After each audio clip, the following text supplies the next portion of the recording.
اس کے کیا احکامات ہیں۔ حیض جو ہوتا ہے اس کی مدت تقریباً سب کی مختلف ہوتی ہے، کم سے کم 3 دن اور زیادہ سے زیادہ جو ہے وہ 12 بھی ہے اور 15 بھی ہے۔ تو اندازہ کیسے ہوگا کہ یہ حیض ہے یا استحاضہ ہے؟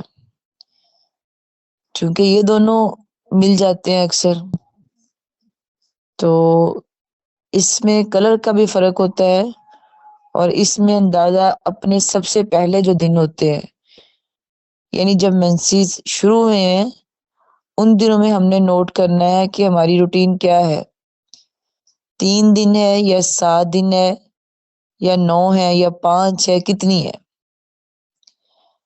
تو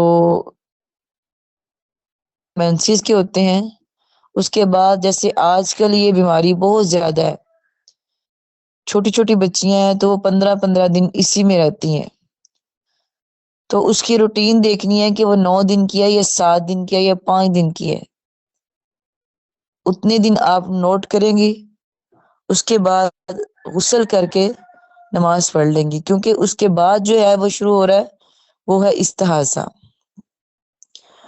اور استحاضہ جو ہے یہ بیماری زیادہ تر شریعت میں، حدیث میں بھی یہی ہے کہ شیطان جو ہے نا وہ عورت کی یوٹرس کے اوپر اپنا پر مارتا ہے یا پنجہ مارتا ہے، جس وجہ سے اس کی یہ بیماری شروع ہو جاتی ہے۔ تو جہاں اس کا مطلب ڈاکٹر سے علاج کروانا ہے وہاں اس کا دم سے بھی علاج کریں، اور دم کے لیے سورہ فاتحہ سب سے بڑھ کر ہے، کیونکہ نبی کریم صلی اللہ علیہ وسلم نے فرمایا کہ سورہ فاتحہ کا نام شفا بھی ہے، جو اس کے ساتھ شفا حاصل کرنا چاہتا ہے اللہ اس کو شفا بھی دیتا ہے۔ ہاتھ رکھ کے اس جگہ پہ تو دم کریں، 41 بار پڑھیں، اور اس کے بعد تھو تھو کے ساتھ تھوڑا سا وہاں پہ ہاتھ رکھ کے پھونک مارے تاکہ اللہ تعالیٰ شفا دے دے۔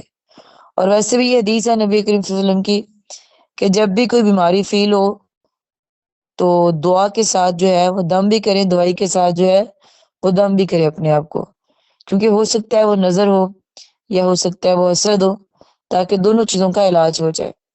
اب اس بیماری کی ابتدا جو ہے نا وہ شیطان کے چونچ مارنے کی وجہ سے ہوتی ہے۔ تو اس کے اندر کیا حکم ہوتا ہے؟ اس کے اندر حکم یہ ہوتا ہے کہ نبی کریم صلی اللہ علیہ وسلم کے پاس ایک صحابی آئی تھی، اس نے کہا اللہ کے نبی میں کیا کروں، مطلب کیا اس کا طریقہ کار کیا ہے؟ تو حدیث میں آتا ہے کہ صحابہ کرام کی جو عورتیں تھیں نا وہ ایک ٹب نما برتن ہوتا تھا اس میں بیٹھ جاتی تھی اکثر، اور دیکھتی تھی کہ پانی کا کلر چینج ہوتا ہے یا نہیں۔ اور ایک اور روایت میں ہے کہ مطلب کہ وہ بار بار اپنے آپ کو چیک کرتی تھی کہ ہمیں استحاضہ ہے یا نہیں ہے، مطلب کہ وہ اس بیماری کے اندر نماز روزہ نہیں چھوڑتی تھی۔ تو یہ جو بیماری ہے یہ ایک بیماری ہے جو مینسز ہے، وہ ایک الگ ہے۔ مینسز کے دنوں میں ہم نے نماز بھی چھوڑنی ہے، ہم نے روزہ بھی چھوڑنا ہے، لیکن بعد میں ہم نے روزہ رکھ لینا ہے، نماز نہیں پڑھنی۔ لیکن جب یہی مینسز جو ہے وہ استحاضہ میں بدل جائیں، بیماری میں بدل جائیں، یعنی 7 دن کی آپ کی روٹین تھی، اب 8واں دن بھی آ گیا، 9واں بھی آ گیا، 10واں بھی آ گیا، رک نہیں دے۔ ایک ہوتا ہے مسلسل زیادہ آنا، جو روٹین مینسز کی تھی وہی اب استحاضہ کی ہے، وہی اب اس کے بعد بھی ہے۔ اس میں مطلب یہ ہوتا ہے کہ آپ 3 باتیں ہیں اس کے لیے۔ ہر نماز کے لیے غسل کرنے کی ہمت ہے تو ہر نماز کے لیے کر سکتی ہیں۔ اگر آپ صرف فجر کے ٹائم غسل کریں تو بھی مستحب ہے، آپ فجر کے ٹائم کر کے 5 نمازیں بھی پڑھ سکتی ہیں۔ لیکن اگر یہ بھی نہیں کر سکتی تو آپ ہر نماز کے لیے طہارت ضرور کریں گی، طہارت کر کے وضو کر کے پھر آپ نماز پڑھیں گی۔ یہ استحاضہ کی بیماری کے اندر ہے،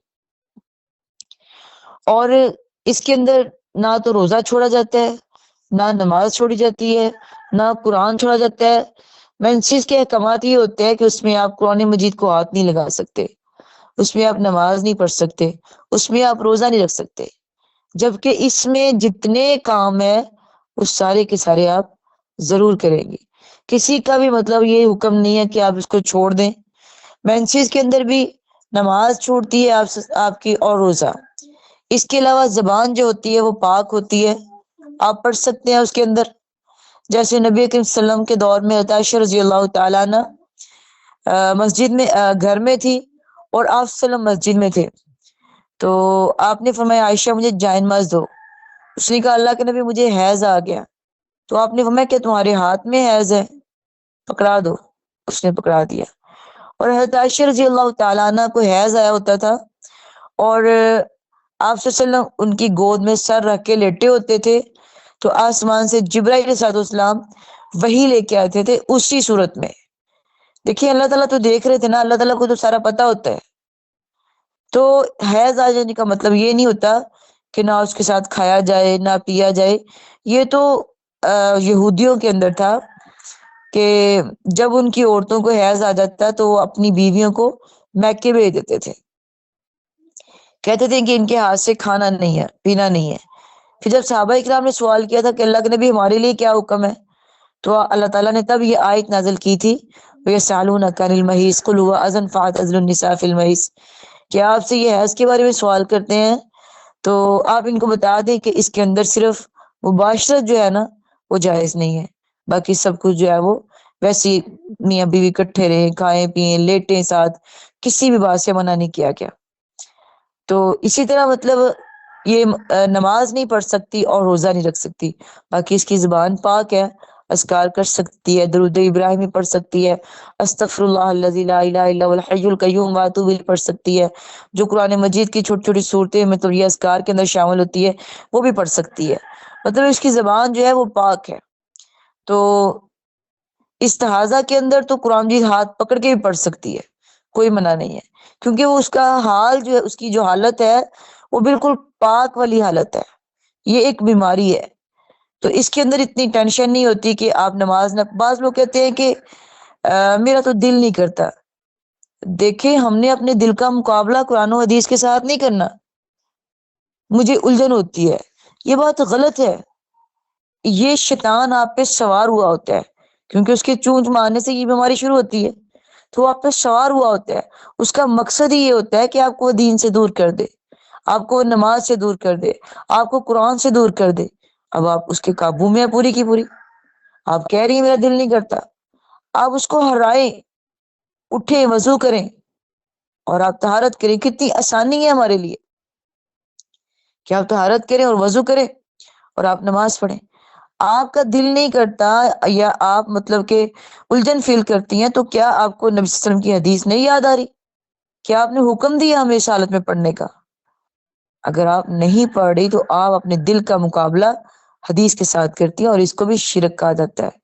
آپ نے اپنے دل کی مانی ہے، اللہ کے اور اس کے رسول کی نہیں مانی. آپ کو پتا جب ہم اللہ اور اس کے رسول کے مقابلے میں اپنا دل لے آتے ہیں، جب جو چیز اللہ کے مقابلے میں آئے گی وہ کیا بنے گی؟ شرک بن جائے گی. لہٰذا یہ مت کہا کریں مجھے الجھن ہوتی ہے، میرا نہیں دل کرتا. یہ کہا کریں کہ جس کام کا اللہ کے نبی نے حکم دے دیا تو ٹھیک ہے، بس حکم دے دیا تو میں نے یہ کرنا ہی کرنا ہے.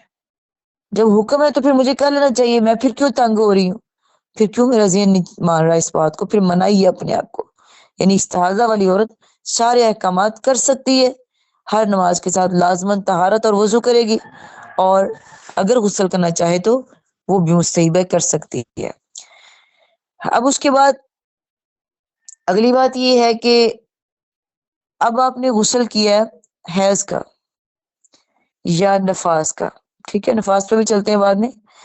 اب آپ نے ان کا غسل کیا ہے، تو اب آپ نے شام کو یعنی دوپہر کو غسل کیا آپ نے، یا ابھی غسل کیا آپ نے 2-4 گھنٹے ہو گئے یا 5 گھنٹے ہو گئے، تو ابھی آپ کو دوبارہ غسل کرنے کی ضرورت پڑ گئی، یعنی جنابت کی غسل کرنے کی ضرورت پڑ گئی. تو کیا آپ بال کھول لیں گے اس کے لیے؟ جب بار بار غسل کرنا پڑ جائے تو اس کے لیے پھر بالوں کے اوپر جو 3 لپے یا 3 بول جو ہے وہ آپ صحابہ کرام صلی اللہ علیہ وسلم کی بیویاں ڈالا کرتی تھی. باقاعدہ لفظ آتے ہیں کہ ایک صحابیہ کہتی ہے کہ آپ ہمیں، ایک صحابی کے ساتھ ان کی بات ہو رہی تھی تو انہوں نے کہا کہ نہیں بالوں کو کھول لیں ہر غسل کے ساتھ. تو انہوں نے کہا کہ تم ہمیں گنجا کرنا چاہتے ہو؟ بار بار میں یہ بات کہتے ہو، یعنی اگر اس کو اب یہ نہیں کہ ہفتے بعد اس کو غسل کرنا پڑا یا 2 دن بعد یا 3 دن بعد، تو پھر وہ کہ نہیں جی حدیث کے اندر ہے بال نہیں کھول سکتی جنابت والی، یہ بات نہیں ہے۔ اگر اس کو بار بار غسل کرنا پڑ جاتا ہے تو پھر اس کے اندر اگر وہ اپنے بال نہیں بھی کھولے گی تو کوئی حرج نہیں ہے، ٹھیک ہے۔ ابھی اس نے غسل حیض کیا تھا یا غسل نفاس کیا تھا، اب اس کو غسل جنابت کی ضرورت پڑ گئی۔ اور یہ بات یاد رکھیں کہ جب اکثر اوقات ایسا مطلب ہوتا ہے کہ حیض جو ہے اس کا لاسٹ ڈے چل رہا ہے، اب اس نے غسل کرنا ہے، تو غسل کرنے سے پہلے ہسبینڈ سے ملتی ہے تو بعد میں ایک ہی غسل کرتی ہے۔ دیکھیں جنابت کا غسل جو ہے وہ علیحدہ ہے، طریقہ بے شک ایک ہے، لیکن اب ناپاکی کی حالت میں اکثر ایسے ہوتا ہے کہ سوال ہوتا ہے کہ ایک ہی مطلب غسل کافی نہیں ہے، اگر ہم نے غسل کرنا ہم پہلے خاوند سے مل لیں بعد میں ہم غسل کر لیں، نہیں۔ قرآن کے الفاظ ہے کہ حتی تطہرن، کہ جب آپ اس سے پاک ہو جائیں پھر آپ اپنے خاوند کے پاس جا سکتی ہیں۔ تو تطہرن سے مراد جو ہے وہ پاکی ہے، اس سے مراد وہ پاکی نہیں کہ حیض ختم ہو گیا، اس سے مراد غسل والی پاکی ہے کہ پہلے آپ غسل کریں پھر آپ ہسبینڈ کے پاس جائیں۔ لیکن اگر آپ پہلے جاتی ہیں تو یہ بھی آپ گناہ کا کام کرتی ہیں، پہلے آپ غسل کریں۔ اب آپ نے غسل کیا ہے حیض کا، اب آپ کو جنابت کا کرنا پڑ گیا ہے، تو اس دونوں غسلوں کے درمیان جو جنابت کا غسل ہے اس میں اگر آپ بال نہیں بھی کھولیں گے تو گناہ نہیں ہوگا۔ تو اس کے بعد جو ہے ان کے غسل کا طریقہ وہ آپ نے کل سن لیا کہ وہ ایک ہی ہے۔ اور تیسری بات یہ آگی کہ نفاس جو ہے اس کی مدت کتنی ہے، اس کی مدت جو ہے وہ سب سے پہلا آپ نوٹ کریں گے جو آپ کا پہلا بچہ ہے کہ اس بار کتنی آپ کی مدت تھی۔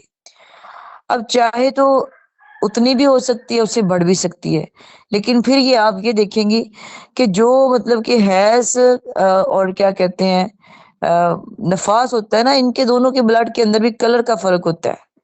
جو نفاس کا ہوتا ہے یا جو حیض کا ہوتا ہے وہ بلیک کلر کا ہوتا ہے، اور جو بیماری کا ہوتا ہے وہ ریڈ کلر کا ہوتا ہے، ڈاکٹرز بھی یہی کہتی ہیں۔ تو جو پہلی بار آپ کے بچہ ہوا ہے اس کی مطلب کہ آپ مدت نوٹ کریں گی، اتنی مدت کے بعد آگے جو ہے وہ نفاس نہیں ہے وہ حیض ہے، اس کی مدت جو ہے کم بچے کی بار نوٹ کریں گی، اور زیادہ سے زیادہ ہے وہ 40 دن ہے۔ 40 دن کے بعد بھی اگر آپ کا بلڈ بند نہیں ہو رہا، آئی جا رہا ہے تو پھر آپ غسل کر کے نمازیں شروع کر دیں گی، ٹھیک ہے۔ اگر اس سے پہلے رک جاتا ہے، جتنے دن بعد رک جاتا ہے، 18 دن بعد، 15 دن بعد، 13 دن بعد، 10 دن بعد، یا پھر 20 دن بعد، 22 دن بعد، ایک دن کا ویٹ کر کے اسی وقت آپ غسل کریں گی اور باقاعدہ نمازیں پڑھیں گی اور روزے رکھیں گی۔ اب جو ہے وہ مطلب کہ حمل کی حالت میں ہمیں حکم دیا گیا ہے عورتوں کو کہ اگر آپ روزہ نہیں رکھ سکتی تو نہ رکھیں۔ اب سوال یہ پیدا ہوتا ہے کہ حاملہ کو جو روزے رمضان ہے کہ وہ روک دیا گیا تو وہ بالکل ہی معاف ہے؟ نہیں، وہ معاف نہیں ہے، بلکہ بعد میں رکھے گی۔ نماز جو ہوتی ہے وہ تو اس نے پڑھنی ہوتی ہے۔ اب وہ کس عمل میں مطلب کہ اس کو روزے منع ہے، اب وہ اپنی طبیعت خود دیکھے گی، لڑکی اپنی طبیعت خود دیکھے گی کہ وہ روزہ رکھ سکتی ہے یا نہیں رکھ سکتی۔ اگر قرآن کہتا ہے کہ حاملہ کو روزہ معاف ہے تو کوئی وجہ ہی ہے نا، وجہ ہی ہے نا کہ اللہ تعالیٰ نے اجازت دی ہے اس کو۔ معاف سے مراد یہ نہیں کہ بالکل ہی معاف ہے، اس کو بعد میں رکھنے کا حکم دیا گیا ہے۔ تو حالت ایسی ہے جس کو اللہ جانتے ہیں، اللہ نے خود کہا نا، تو اگر نہیں آپ سے پورا ہوتا، نہیں رکھ سکتی تو آپ نہ رکھیں، وہ بعد میں رکھیں گی ضرور۔ نماز اس میں ضرور پڑھنی ہوتی ہے، اور اگر روزے آ جائیں تو وہ بھی بعد میں رکھنے، یعنی ڈلیوری ہو گئی ہے، رمضان میں ہو گئی ہے، 4 روزے رکھے تھے یا 5 رکھے تھے، باقی سارے ڈلیوری کے اندر چلے گئے تو وہ سارے کے سارے آپ کو بعد میں رکھنے ہوں گے۔ نفاس کا یہ حکم ہے۔ اور نفاس کے دوران یہ جو باتیں مشہور ہے کہ اس کی چارپائی پہ نہیں بیٹھنا، اور اس کے ہاتھ سے کھانا نہیں کھانا، اور ہسبینڈ کو منع کر دیا جاتا ہے کہ اس کے کمرے میں نہ جاؤ، اور کیا کہتے ہیں، یہ ساری باتیں تو یہود و نصارہ کی تھی۔ اس کا بٹا نہیں استعمال کرنا، اس کی چارپائی پہ نہیں بیٹھنا، اس کا برتن نہیں استعمال کرنا، اس کو یوں گندی نظروں سے دیکھنا کہ پتہ نہیں کیا اس کو سسٹم کیا ہے اس کا، تو ایسا کچھ بھی نہیں ہے. تو جیسے مطلب آج کل تو ہاسپٹل کے اندر ہی مطلب فارغ ہو کے آ جاتی ہیں. آج کل تو وہ ماحول ہی نہیں ہے. تو یہ تو ہے ہی نہیں ذہن میں کہ ہونا ہی نہیں چاہیے کہ یہ ایسے ہے یہ ایسے ہے. تو یہ یہود و نصارہ تھے جو ایسی مطلب حالت میں عورتوں سے نفرت کرتے تھے. تو نفرت نہیں کرنی چاہیے. اب جو مطلب کہ حاملہ ہوتی ہے, ڈلیوری جب اس کی ہوتی ہے, بیٹا ہوتا ہے یا بیٹی ہوتی ہے, تو پھر اس کے پاس جو ہے وہ مطلب چھری رکھ دی جاتی ہے اور کینچی رکھ دی جاتی ہے, اور مطلب کہ بڑے چار پائی کے جو پائے ہوتے ہیں اس پہ تعویذ باندھ دی جاتے ہیں, اور لڑکی کے پیٹ پہ اور بازو پہ اور گلے میں اور بچے کے گلے میں تعویذ ڈال دی جاتے ہیں. یہ سب کیا کیوں کرتے ہیں؟ حفاظت کے لیے. دیکھیں 9 ماہ ماں کے پیٹ میں اگر اللہ حفاظت کر سکتا ہے تو باہر جب آ گیا وہ بچہ تو پھر کیا اس کی حفاظت اللہ نہیں کر سکتا؟ اب وہ عورت جو ہے جو کہ نفاس کی حالت میں ہے تو کہتے ہیں کہ اس کو دم کروا دو, اس کو دم کروا دو. دیکھیں وہ لڑکی خود بھی دم کر سکتی ہے, اس کی زبان ناپاک نہیں ہوئی, وہاں پہ اذکار ہونے چاہیے تاکہ شیطان سے محفوظ رہے. اور جب وہ آ گئی ہے گھر میں یا وہاں پہ ہے تو اس کی زبان جو ہے وہ ہر حال میں پاک ہے, وہ پڑھ سکتے ہیں, اسے کوئی منع نہیں ہے. اذکار پڑھے, زبان کے اندر درود ابراہیمی پڑھے, استغفار پڑھے, جو اس کی زبان پہ ہے وہ پڑھتی رہے, کوئی ہٹ نہیں. دم کر سکتی ہے اپنے آپ کو, کوئی منع نہیں ہے.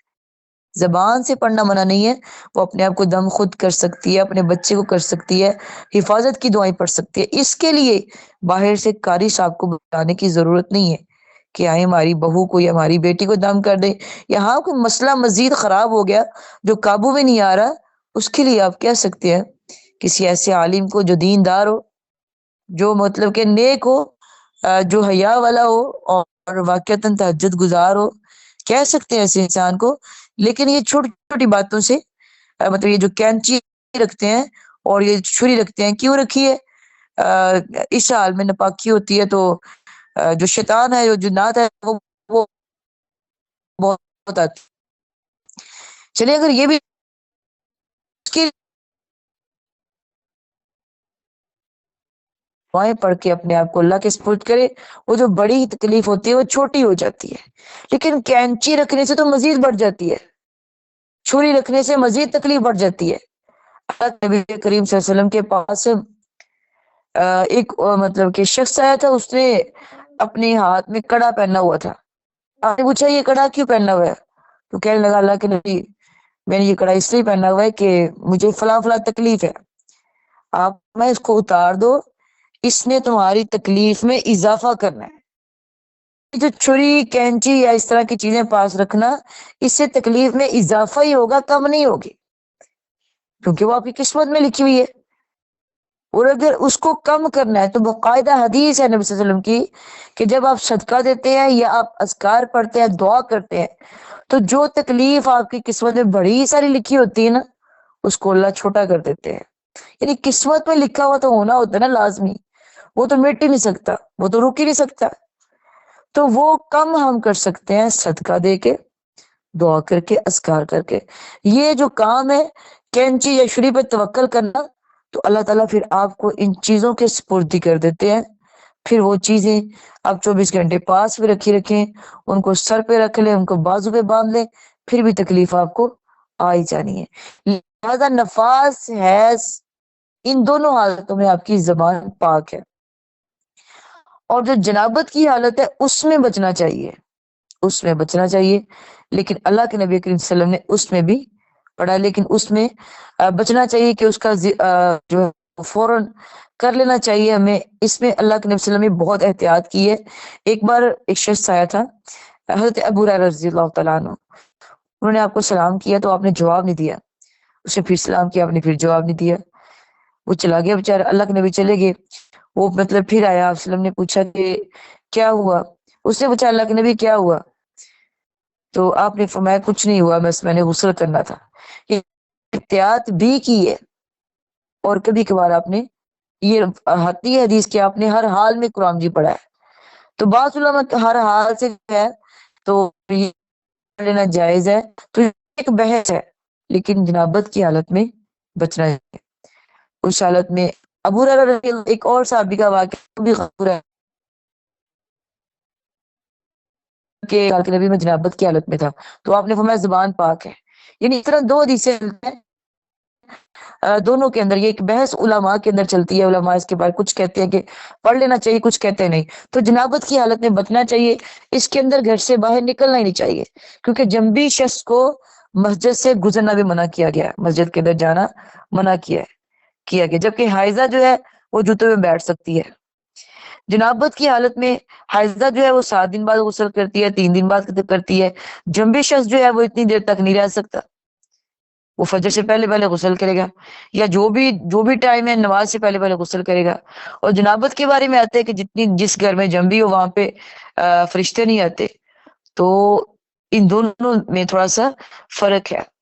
حیض اور نفاس کی اور بات ہے، جنابت جو ہے وہ اتنا لمبا ٹائم نہیں اس میں گزرنا چاہیے، جیسے ہی آپ فارغ ہوئے ہیں آپ غسل کر لیں، کیونکہ پھر آپ شیطان سے محفوظ رہتے ہیں۔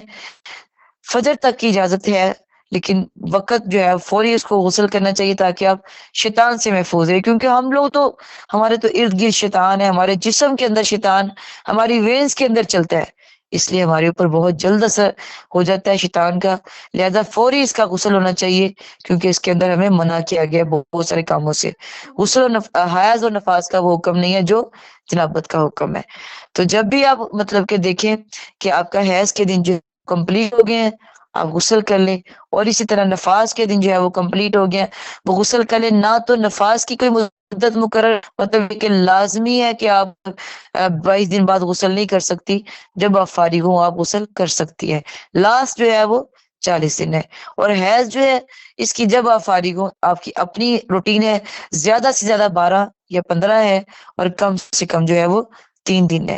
اسی کے دوران آپ اپنی عادت دیکھیں گی اور آپ اس حساب سے اپنا غسل جو ہے وہ کر لیں گی۔ اللہ ہمیں سمجھ عطا فرمائے۔ السلام علیکم ورحمۃ